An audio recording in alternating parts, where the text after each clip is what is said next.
এর মধ্যেও দুটো আসনে আপনারা এগিয়ে, এর মধ্যেও দুটো আসনে এগিয়ে, বাংলা বাঙালি করবে। এটা কি বিজেপিরই আশীর্বাদ? না না, বিজেপির আশীর্বাদ আমরা নিতে যাই না। বিজেপির সঙ্গে আমাদের সরাসরি আইডিওলজির লড়াই। আমরা জনগণের রায়কে সর্বপ্রথম মাথা পেতে মেনে নিচ্ছি, কিন্তু এ লড়াই এখানে শেষ নয়। কারণ এটা নির্বাচনটা আদর্শ এবং নীতির হয়নি, এটা ইচ্ছাকৃত একটা বিভাজনের, পলারাইজেশনের লড়াই হয়েছে। এবং এখানে বিজেপির জয় হয়নি, বরং টিএমসির হার হয়েছে। টিএমসির কিভাবে হার হয়েছে? টিএমসি যে প্রশাসনিকভাবে সম্পূর্ণরূপে ফেলিয়ার ছিল, খাল কেটে কুমির নিয়ে এসেছিলেন। আরএসএস ভালো, মাননীয়ার মুখে শুনেছিলাম আরএসএস ভালো, বিজেপি খারাপ, এই সমস্ত কারণে হয়েছে। এবং এটা সিস্টেমেটিক, প্রায় 2.5 লক্ষ কেন্দ্র বাহিনীর নজিরবিহীন মোতায়েন, নির্বাচন কমিশন নিরপেক্ষ। একবার দেখাবো অগ্নিমিত্রা পল জয়ী হওয়ার পরে তিনি কি বললেন, আবার জয়ী হলেন অগ্নিমিত্রা পল। তৃণমূলের নেতা কর্মী আমাকে হেকেল করেছিল, আমাকে অপমান করা হয়েছিল। আপনি কি কাজ করেছেন এখানে? জবাবটা তো দিল সাধারণ মানুষ। আজকে মোদিজির জয়, আজকে আসানসোল দক্ষিণের মানুষের জয়, আজকে ইলেকশন কমিশনের জয়, আজকে আমার সেন্ট্রাল ফোর্সের জয়। দেখুন, অভিষেক ব্যানার্জি এবং মমতা ব্যানার্জি আপনারা ভেবেছেন আপনাদের এই ঔদ্ধত্য, আপনাদের এই চুরি, আপনাদের মানুষকে না পরিষেবা না দেওয়া, ভয় দেখানো, আপনারা ভেবেছিলেন বোধহয় ভয় দেখিয়ে এবারও জিতে যাবেন। গাড়ির বনেটে উঠে বড় বড় ডায়লগ পকেটে হাত দিয়ে বললেই তো আর হয়ে যায় না। আজকে নতুন সূর্যোদয় হলো। মোদিজির নেতৃত্বে ডাবল ইঞ্জিনের সরকার কিভাবে চলে আর কিভাবে মানুষের পাশে দাঁড়িয়ে irrespective of your religion, irrespective of your caste, creed, কিভাবে কাজ করতে হয় আমরা দেখিয়ে দেবো। বললেন নতুন সূর্যের উদয় হলো। সাবিনা ইয়াসমিন তৃণমূল প্রার্থী, তিনি জয়ী হয়েছেন। তার জয়ের পরে তিনি কি বলছেন দেখুন। আমি সুজাপুরবাসীকে খুবই অভিনন্দন জানাচ্ছি। এই জয় তাদের জয়, মামাটি মানুষের জয় এবং সুজাপুরবাসীর জয়, এবং তাদের নামেই এই জয় আমি উৎসর্গ করছি।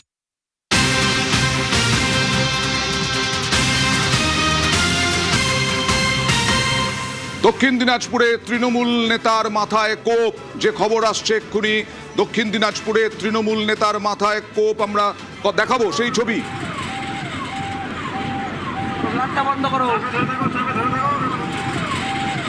দক্ষিণ দিনাজপুরের এই খবর, বিজেপি কর্মীদের বিরুদ্ধে হামলার অভিযোগ। দক্ষিণ দিনাজপুরে তৃণমূল নেতার মাথায় কোপ, বিজেপি কর্মীদের বিরুদ্ধে অভিযোগ।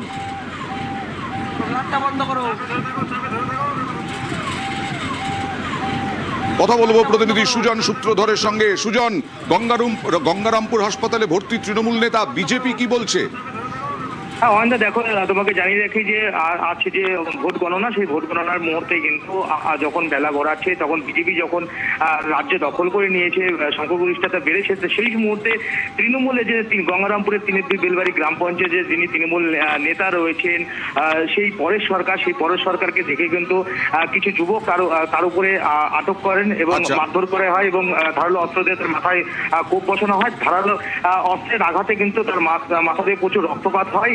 এমত অবস্থায় তার পরিবারের লোকজন কিন্তু সেই তৃণমূল নেতাকে গঙ্গারামপুর সুপার স্পেশালিটি হাসপাতালে ভর্তি করেন, সেখানেই কিন্তু তার চিকিৎসা চলছে।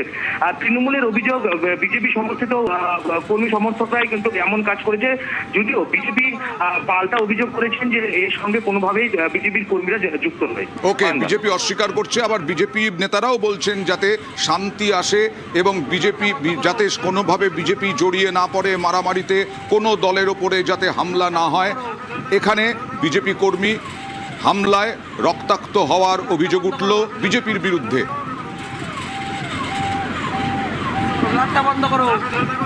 আর এই ভোটের ফলের পরে অভিষেক বন্দ্যোপাধ্যায় তিনি কি বললেন দেখুন। এখনো 4 round, 5 round, 6 round, 8 round counting হয়েছে, বাকি রয়েছে। তো আমি সকলকে অনুরোধ করব, ধৈর্য ধরুন। প্রত্যেকটা তৃণমূলের কাউন্টিং এজেন্টকে অনুরোধ করব যে কেউ কাউন্টিং ভেন্যু ছেড়ে বেরোবেন না, কাউন্টিং ভেন্যু ছেড়ে কেউ বেরোবেন না। এটা বিজেপির সংস্কৃতি, এটা বিজেপির সংস্কৃতি। আগে মানুষের রায় কমপ্লিট হোক, নিশ্চিতভাবে সে পর্যালোচনা কোথায় কি হয়েছে, কি খামতি রয়েছে সে হবে। কিন্তু আপনারা শুনলে আপনারা ইতিমধ্যেই জানেন যে বিভিন্ন জায়গায় যেভাবে ইচ্ছাকৃতভাবে, এমনকি প্রেস মিডিয়াকেও প্রকৃত ফল বলা হচ্ছে না।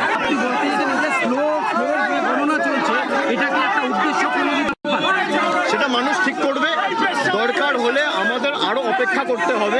তারা বলেছিল উল্টো করে ঝুলিয়ে দেবো, আজকে সংস্কৃতি দেখছে বাংলার মানুষ। 198টা আর 89টা এখনো আশা রয়েছে উপাসনার কাছে যাব, কিন্তু উপাসনা মানুষের রায় তো মেনে নিতে হবে। দেখুন, অভিষেক বন্দ্যোপাধ্যায় যে বক্তব্যটা রাখলেন সেখানে উনি স্পষ্ট করেছেন যে মানুষের রায় কিন্তু আমরা সকলেই মাথা পেতে গ্রহণ করব, কিন্তু তার পাশাপাশি আমাদের সকলকে একটা জিনিস বুঝতে হবে যে এখনো যেই সংখ্যক রাউন্ডগুলো বাকি রয়েছে সেই রাউন্ডগুলো দেখার পূর্বেই কারোর মাথায় মুকুট বসিয়ে দেওয়া সেই জিনিসটা উচিত নয়। কোনো সেফোলজিস্ট বলবেন যে এখন 89 থেকে 198 যাওয়া অনেক দূর, যত রাউন্ডই বাকি থাকুক না কেন।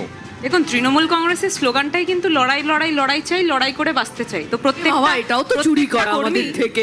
চুরি করতে করতে স্লোগানটাও চুরি করে নিয়েছে। আরে একটা এবার আপনারা শূন্য থেকে 1 হয়েছেন, 100 হয়ে যাননি। আরে ঠিক আছে, সব ঠিক আছে, 100 হয়ে যাননি। আরে বাবা, সব ঠিক আছে, আমাদের পার্টিটা গন্ডগোল তোমাদের পার্টিটা এত সেই সংখ্যক কথা আপনাদের বলতে হবে না, সেই কথা আমরা শুনতে চাই না এক এখানে। মাস পরে পার্টিটা বেঁচে থাকে কিনা সেটা আমার একটা একটা দেখো, এটা খুব প্রশ্ন আছে, তাৎপর্যপূর্ণ। আমার একটা প্রশ্ন এখানে আমি না, আমার একটা হ্যাঁ just বলো। প্রশ্ন আছে।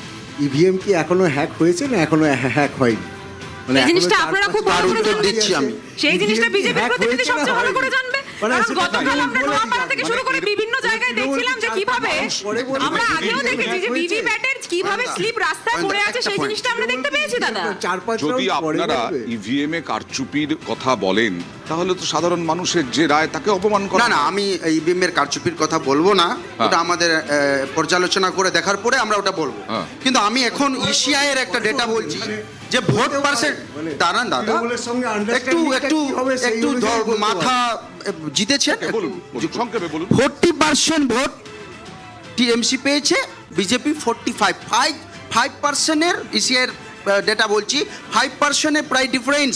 27 লক্ষ ভোটারদেরকে বাংলায় বঞ্চিত করে এই সরকার যদি আসে, 27 লক্ষ মানুষকে বঞ্চিত করে তাদেরকে ডিজিটাল জেনোসাইড করার পরে এসছে এই আচ্ছা, সরকার, কিন্তু আচ্ছা, আদৌ বৈধ সরকার হবে না।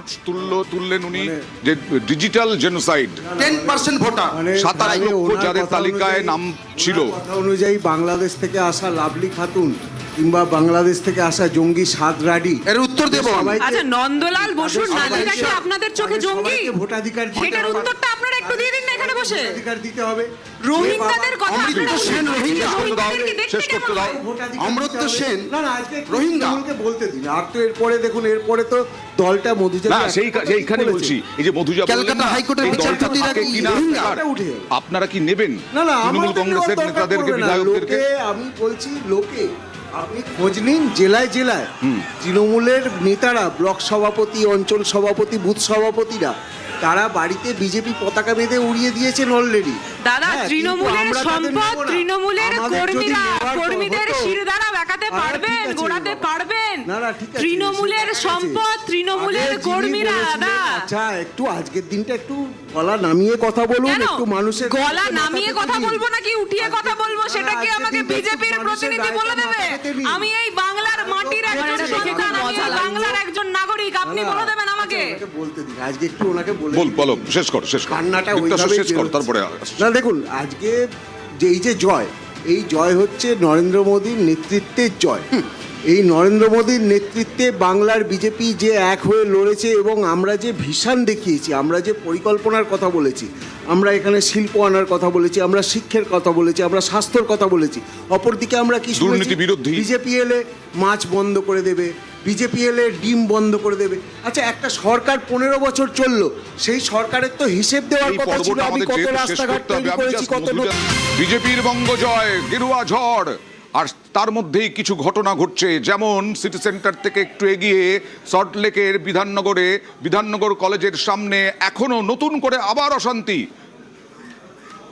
কথা বলবো প্রতিনিধি অনুপের সঙ্গে। অনুপ, দেখো, আবার এই মুহূর্তে নতুন করে উত্তেজনা পরিস্থিতি তৈরি হচ্ছে। পাচ্ছ? হ্যাঁ শোনা যাচ্ছে। দেখো, নতুন করে আবার বিধাননগর সেন্টার কলেজে সেখানে উত্তেজনা পরিস্থিতি তৈরি। তাদের দাবি, তাদেরকে মারধর করছে তৃণমূলের কর্মী সমর্থক তারা। সেই কারণে তারা এই মুহূর্তে লাঠি নিয়ে হাতে নাতে করতে পারত। তারা এই মুহূর্তে তারা যেখানে তৃণমূল কর্মী সমর্থকরা আছে সেখানে এসে কিন্তু নতুন করে অশান্তির পরিবেশ তৈরি হচ্ছে। এবং এই ঘটনা বলবো, আপনাদের দাবি কি? আপনাদের দাবি কি? হঠাৎ করে কেন বাচ্চা ছেলেরা ওখানে যায়নি, ও ছেলেটা আবির খেলেছিল, ওরা দেখে পাথর ছুঁড়ে ছেলেটাকে মেরেছে। ওদের কাছে যদি যেত, একা ছেলে, ওরা কাছে যদি যেত মারলে ঠিক আছে। কারা মেরেছে কারা? টিএমসির লোকেরা। মানে তৃণমূলের লোকেরা মারধর করেছে বিজেপি কর্মীদের, এবার পাল্টাই অভিযোগ করা হচ্ছে। যাই এই উত্তেজনামূলক পরিস্থিতি আবার তৈরি হয়েছে এবং দেখা যাচ্ছে এই মুহূর্তে যারা বিজেপি কর্মী সমর্থক তারা একেবারে যেখানে তৃণমূলের ক্যাম্প অফিস আছে এবং তাদের করা হচ্ছে তৃণমূলের পক্ষ থেকে। তৃণমূল পাল্টা দাবি করেছিল তৃণমূলের কর্মীদের মারধর করা হয়েছে, ইট করা হয়েছে। এবারে লক্ষ্য করে যাচ্ছে বিজেপি কর্মী সমর্থক তারা একেবারে তৃণমূলের ক্যাম্প অফিসের সামনে পৌঁছে গিয়েছে। প্রত্যেকের হাতে যেমন লাঠি রয়েছে, পুলিশের পক্ষ থেকে সামান দেওয়ার চেষ্টা করা হচ্ছে এবং যে ছবি দেখতে পাচ্ছ বিজেপি কর্মী সমর্থক তারা এইভাবে লাঠি নিয়ে কিন্তু একেবারে তৃণমূলের যে ক্যাম্প অফিস সেই ক্যাম্প অফিসের কাছে পৌঁছে গিয়েছে। পুলিশ এবং কেন্দ্রীয় বাহিনীর পক্ষ থেকে কোনো মতে এই পরিস্থিতি সামাল দেওয়ার চেষ্টা করা হচ্ছে। একটু আগে যে পরিস্থিতি দেখেছিলে ধুমধুমার পরিস্থিতি হয়েছিল, যা নিয়ে কিন্তু উত্তেজনামূলক পরিস্থিতি তৈরি হয়েছিল।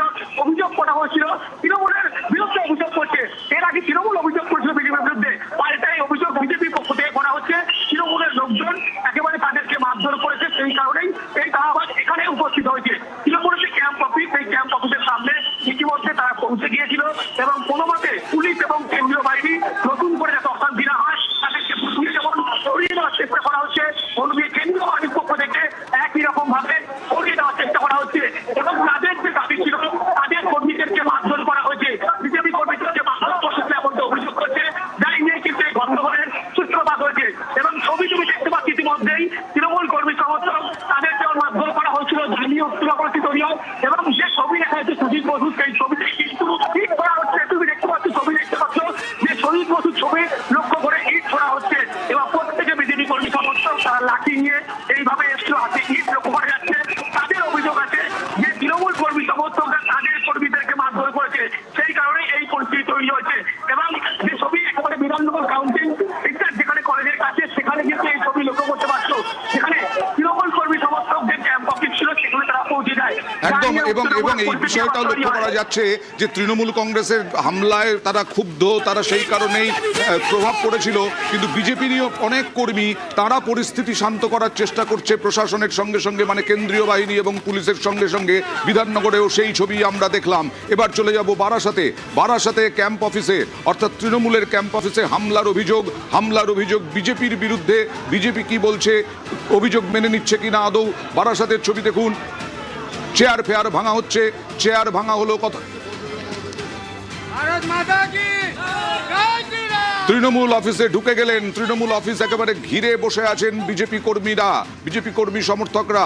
জিয়াউল, শান্তিপূর্ণভাবেই চলছে? একদম শান্তিপূর্ণই কিন্তু ভোট প্রক্রিয়া চলছিল, কিন্তু যখনই বিজেপি প্রার্থী অল্প কিছু ভোটে অর্থাৎ প্রায় 3000 ভোটে যখন লিড হয় তখনই কিন্তু দেখা যায় যে একেবারে 100 মিটারের পাশে এই ক্যাম্প অফিস, তৃণমূলের ক্যাম্প অফিস, এই ক্যাম্প অফিস কিন্তু এলো পাতালি ভাবে ভাঙচুর করে। কিন্তু দেখতেই পাচ্ছে একেবারে চেয়ার টেবিল ভাঙচুর করে, সেই পার্টিটি ভাঙচুর করে। এখানে যে একটি এলসিডি টিভি রয়েছে সেই টিভি কিন্তু ভাঙচুর করে, নিচে পাখা টেবিল ইত্যাদি যে সমস্ত জিনিস ছিল এবং প্রচুর কর্মী তারা কিন্তু উপস্থিত ছিলেন। সেই সময় কিন্তু এলো পাতালি কিন্তু বাস লাঠি নিয়ে ভাঙচুর করে এবং হামলা করে। এই ঘটনায় এখনো পর্যন্ত বেশ কয়েকজন তৃণমূল কর্মী কিন্তু আহত হয়েছে এবং এখানে যে সমস্ত চেয়ারম্যানদের গাড়ি, ভাইস চেয়ারম্যানদের গাড়ি ছিল ভারত পৌরসভা, সেই গাড়িগুলো কিন্তু যথেষ্ট ভাঙচুর করে। তুমি দেখতেই পাচ্ছ যেভাবে ভাঙচুর করেছে, একেবারে যেটা অভিযোগ যে একেবারে তৃণমূলের অর্থাৎ যে এখানে কেন্দ্রীয় বাহিনী ছিল সেই যেহেতু 100 মিটারে একেবারে কাছে, সেই 100 মিটারের পাশেই কিন্তু এই ক্যাম্প অফিস। পরিস্থিতি কোন দিকে দাঁড়ায়? মধুজার কাছে আসবো। প্রথমে একটু মাইক্রোফোনটা নিতে অনুরোধ করব যে লাল ঝড়, সবুজ ঝড়, তারপরে গেরুয়া ঝড়, কালের নিয়ম বলেই মেনে নিতে হবে তো? না, আমাদের কাছে বিষয়টা হলো যে আমরা আগে মুখোশের সাথে লড়াই করছিলাম, আরএসএস এর মুখোশের সাথে, এখন আরএসএস এর মুখের সাথে লড়াই করব। লড়াইটা সোজা জানা যায় যে আরএসএস এর প্রধান শত্রু হচ্ছে কমিউনিস্টরা। হ্যাঁ, আমরা জানি। লড়াইটা কি আরো কঠিন হয়ে গেল? বললাম তো, আগে মুখোশের সঙ্গে লড়াই করছিলাম, এবার আমরা মুখের সাথে লড়াই করব। লেনিন মূর্তিতে গেরুয়া আবির ওরা মাখিয়েছে, আজকেই মাখিয়েছে, এবং তারপরে আমরা সেটা মুছেছি। আমরা এই কাজ করব, এবার হাত চালালে হাত চলবে, একদম হাত চালালে হাত চলবে। সিপিএম এর মানে 0 থেকে 1 হয়েছে, এখনো তাও সেটা শিওর নয়। তাতেই নাকি হাত চালালে হাত চলবে। মুখোশ কারা? যারা বেঈমান কাকিমা গান বেঁধেছিল তারা মুখোশ নয়? যারা কিনা প্রত্যেকদিন বাংলা বাঙালি করছিল তারা মুখোশ নয়। আজকে মানুষ শুধু কিন্তু তৃণমূলকে হারায়নি, সিপিএম, তৃণমূল এবং কংগ্রেসের যে ইন্ডি জোট ছিল, যে জোট পশ্চিমবাংলায় লাগাতার অস্থিরতা তৈরি করতে চেয়েছিল, যে জোটের লোকেরা হরগোবিন্দ দাস, চন্দন দাস, তাদের দলের কর্মী, তারা খুন হয়ে যাওয়ার পরেও তারা যারা খুনি তাদের হয়ে মামলা লড়তে চায়। আজকে মানুষ তাদেরও জবাব দিয়েছে। আমি একটাই কথা বলবো ওনাকে, যে দেখুন আমরা বলছি শান্ত থাকুন, শান্তি রাখুন। আজকে লেনিন শান্তি রাখার নমুনা। ওটা শান্তি হাত চলবে চালানোর কথা বললে এইটা হচ্ছে এইটাই বিজেপি দেখানো হয়েছে। বলেছে হাত চালানোর প্রসঙ্গ ওঠে কেন? হাত চালানোর প্রসঙ্গ ওঠে কেন? আমি বলছি উদাহরণ আমরা দেখলাম মধুজা অনেক জায়গায় আসছি একদম না একটা কথা হচ্ছে অনেক জায়গায় দেখলাম বিজেপি কর্মীরাই তারা শান্ত করাচ্ছেন, তারা সরিয়ে দিচ্ছেন তাদের ভিড়কে।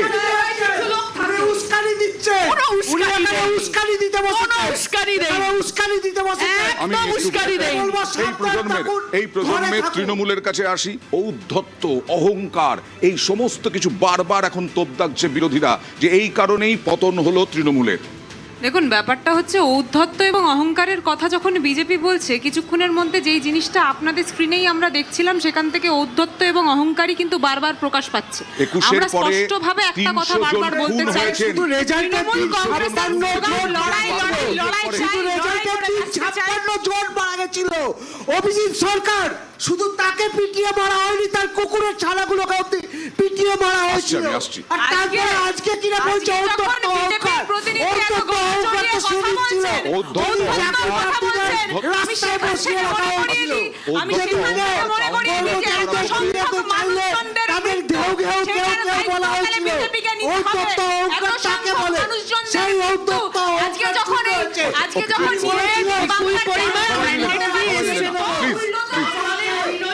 আমি একটু শান্ত আমি বলছি এটা তো ঘটনা।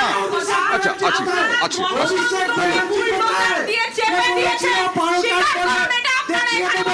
বাবা, সেই অভিষেক ব্যানার্জি কোথায়? আজকে অভিষেক ব্যানার্জি বেরিয়ে আসুন। কেন লুকিয়ে আছে? আমি শুধু বলছি কাউন্সিলর, পঞ্চায়েত সমিতির সদস্য থেকে আরম্ভ করে তৃণমূল স্তরের তৃণমূল কর্মীরা ঔদ্ধত্যে আজকের দিনে মানুষকে সম্মান করুন, মানুষের রায় মাথায় পেতে নিয়ে গলা নামিয়ে কথা বলুন, গলা তুলে জুড়ে দিন।